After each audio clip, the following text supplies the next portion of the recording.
Yo, what's up? Bob here. Welcome to the Bob Bradley YouTube channel. Today I'm doing a public service announcement.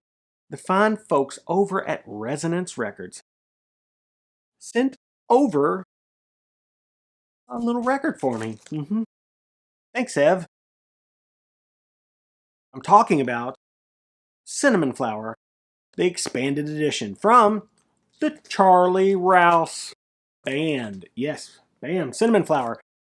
In record collector circles, we refer to this record as Cheap Heat. It's Brazilian jazz, folks, and it's very well known. This was sort of a supergroup record. We're going to talk about that in a second. Resonance has done a new expanded edition cut straight from the masters by Matthew Luthens at the Mastering Lab. That's right.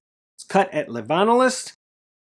That's pretty much par for the course for Resonance these days, and it is a beautiful presentation. Gatefold, kind of heavy cardstock, comes with a little booklet with some liner notes. A lot of notes in there from Chico, Charlie's son, giving some testimonial about his pops. Yeah, I like that.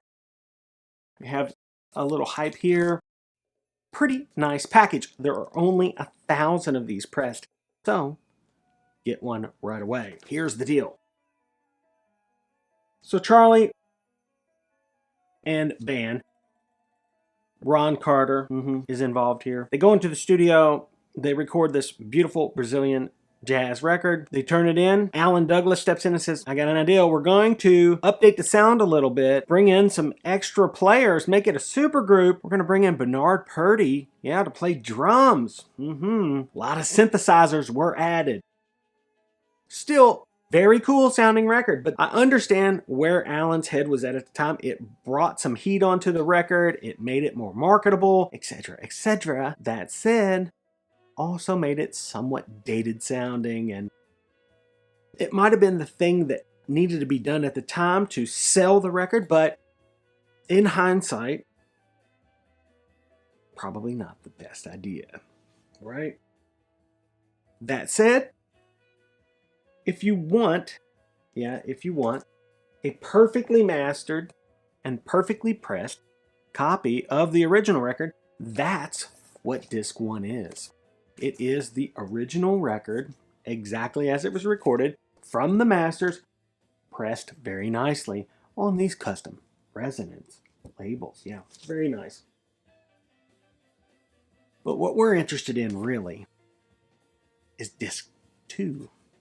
This is the record the way it was intended. All the synthesizers taken off. There's nothing wrong with synthesizer, folks. I love synthesizers. But there's a sound that is a fingerprint of certain eras. You have 70s synth, 80s synth, and so on and so forth. And this certainly sounds like the period. Lots of added strings, and I get that too. There's a cello, and there's Ron on bass, and that's a mini string section, and putting even more strings on. Yeah, made good sense. You add Bernard, he's back there with this real heavy kind of backbeat going. It's bringing in some of those 70s vibes, right? But this second disc is more in the heavy Brazilian jazz vein, and as it should be. And let me tell you, it sounds way more authentic. This is just a whole fresh new take on the record, and I actually can't recommend this enough. This stripped down version kind of brings to mind the Let It Be stuff, where they stripped off all the Phil Spector stuff. So this is worth the price of admission all alone. You get the original record. These are mastered beautifully. Pressing quality is there. They sound spectacular. Really, there's nothing more that I can say other than that. They're great. If there's still any left, remember there's only 1,000. Get one right away if you're into that kind of stuff. That said, been getting a lot of crazy good sounding records lately. So stay tuned, because I'm going to talk about one more very soon that I just received in the mail. I don't even know who sent it to me, but whoever it is, thank you. It is reference quality. I'm not going to talk anymore about it, but That's it. Check out this Charlie Rouse record for sure. If you see it, just snatch it. And until we meet again, Bob out.